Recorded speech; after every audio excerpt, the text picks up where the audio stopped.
എല്ലാവർക്കും നമ്മുടെ പുതിയ വീഡിയോയിലേക്ക് സ്വാഗതം. ഇന്ന് നമുക്ക് നല്ല അടിപൊളിയായിട്ടുള്ള നെയ്യപ്പത്തിൻ്റെ റെസിപ്പി കണ്ടാലോ. അപ്പോൾ ഞാൻ ഈ നെയ്യപ്പം എങ്ങനെയാണ് ഉണ്ടാക്കിയതെന്നൊന്ന് കണ്ടു നോക്കാം.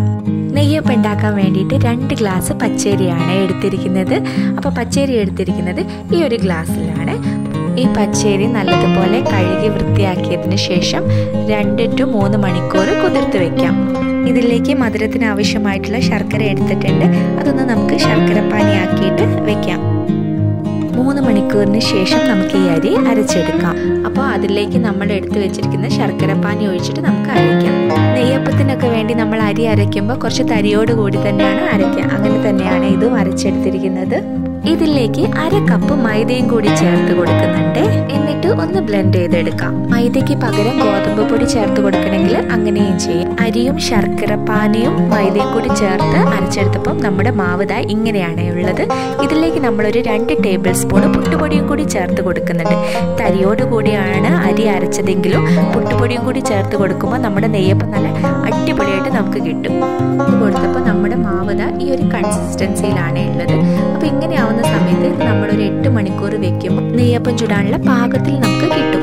അല്ലെങ്കിൽ നമ്മൾ ആദ്യം കുറച്ച് തിക്കായിട്ടാണ് നമ്മുടെ മാവ് ഉള്ളതെങ്കിൽ നമ്മൾ 8 മണിക്കൂർ വെക്കുമ്പോൾ ഇതിലേക്ക് കുറച്ചും കൂടി വെള്ളം ചേർത്ത് കൊടുക്കേണ്ട ആവശ്യം വരും. മാവ് ആദ്യം ഇങ്ങനെ ആയതുകൊണ്ട് ഇത് അപ്പം ചുടാനാവുന്ന സമയത്ത് കറക്റ്റ് പാകത്തിൽ നമുക്ക് കിട്ടും. ഇതിലേക്ക് ഏലക്കായ പൊടിച്ചത് ഇട്ട് കൊടുത്തിട്ടുണ്ട്. അത് 2 ടേബിൾ സ്പൂൺ പഞ്ചസാരയിൽ 4-5 ഏലക്കായ പൊടിച്ചെടുത്തതാണ്. പിന്നെ ഇതിലേക്ക് ഒരു പിഞ്ച് ഉപ്പിട്ട് കൊടുക്കുന്നുണ്ട്. അതിനുശേഷം ഇതിലേക്ക് നമുക്ക് 1 ടേബിൾ സ്പൂൺ എള്ളിട്ട് കൊടുക്കാം.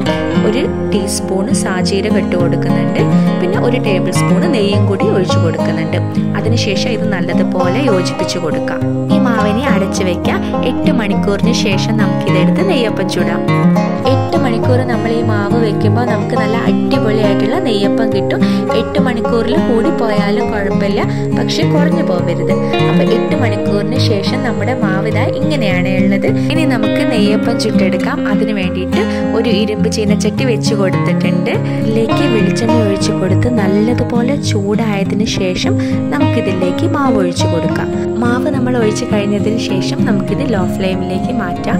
ലോ ഫ്ലെയിമിലേക്ക് മാറ്റി കുറച്ച് സമയം കഴിയുമ്പോൾ തന്നെ ഇതിങ്ങനെ പൊങ്ങി വരും. ഇങ്ങനെ പൊങ്ങി വന്നിട്ടുണ്ടെങ്കിൽ 1-2 മിനിറ്റ് കഴിഞ്ഞാൽ നമുക്കിത് തിരിച്ചിട്ട് കൊടുക്കാം. ഈ നെയ്യപ്പം പിന്നെ നമുക്കൊരു തിരിച്ചും മറിച്ചും ഇട്ട് ഒരു ഗോൾഡൻ ബ്രൗൺ കളറാക്കിയിട്ട് എടുക്കാം. അങ്ങനെ നമുക്ക് ഈ നെയ്യപ്പങ്ങളെല്ലാം ചുട്ടെടുക്കാം. ഈ രീതിയിൽ മാവുണ്ടാക്കി നമ്മൾ നെയ്യപ്പം ചുട്ടെടുക്കുമ്പോൾ നല്ല അടിപൊളിയായിട്ട് നമുക്ക് നെയ്യപ്പം കിട്ടും. അപ്പോൾ ഈ നെയ്യപ്പത്തിൻ്റെ റെസിപ്പി എല്ലാവർക്കും ഇഷ്ടപ്പെട്ടെന്ന് പ്രതീക്ഷിക്കുന്നു. അപ്പോൾ ഇഷ്ടപ്പെട്ടാൽ ലൈക്ക് ചെയ്യുക, ഷെയർ ചെയ്യുക, കമൻറ്റ് ചെയ്യുക. അപ്പോൾ താങ്ക് യു, ബൈ.